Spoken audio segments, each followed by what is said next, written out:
This car can go over 1,000 kilometers on a single charge. That's not a typo. That's more range than almost any electric car sold anywhere in the world. And BYD just revealed it's also physically bigger than a Mercedes S-Class. This is the Dahan, and BYD isn't finished showing us everything yet. Stick around, because the most interesting part of this story is what BYD is deliberately still hiding. BYD didn't just design this car in a boardroom and slap a name on it. The name Dahan, sometimes translated as Great Han, was chosen by BYD's own user community. Voted on from 6 finalist names, and Dahan won by a wide margin. This is the flagship of BYD's Dynasty lineup, the sedan counterpart to the Datong SUV, which just hit 10,000 deliveries in its very first month on sale. BYD is building a matched pair of flagships, and this sedan is meant to be the crown jewel. At just over 5.25 meters long, the Dahan is 66 millimeters longer than a standard Mercedes S-Class, and BYD clearly wants you to notice. The design leans into a fastback-style roofline and a low, elegant stance, with a full-width front light bar and an illuminated Han badge at its center. BYD calls the lighting detail Dragon Whiskers. Around back, a continuous light strip spans the width of the car, and up top, there's a roof-mounted LiDAR sensor, part of BYD's DiPilot 5.0 driver assist system. This isn't a car trying to compete with other Chinese EVs anymore. It's aimed squarely at German luxury flagships. And here's the part I promised you. Every image BYD has released so far, and there have been 3 separate teasers this month alone, shows only the exterior. The interior is still completely under wraps. That's not an accident. BYD's full public debut isn't until the Chengdu Auto Show on August 21st, and the interior reveal is almost certainly being saved specifically for that moment to maximize the impact. Based on BYD's existing flagship, the Han L, we can reasonably expect Nappa leather, real wood trim, dual large displays, and a rotating touchscreen. But I want to be upfront with you.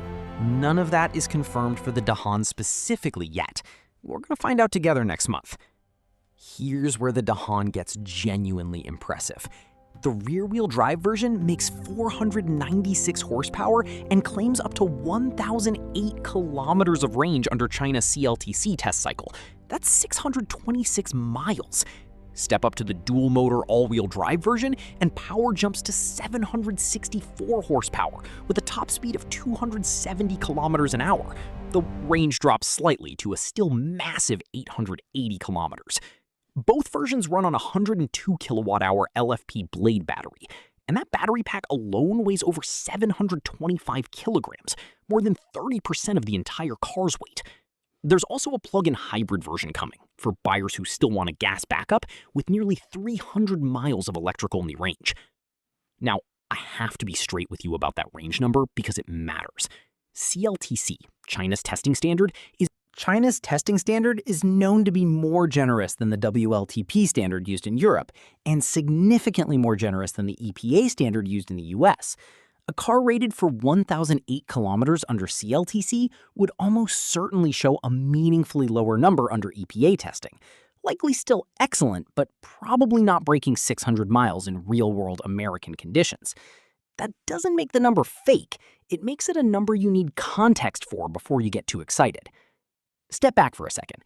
BYD built its global reputation on affordable EVs, cars that undercut competitors on price, not cars that out-luxury Mercedes.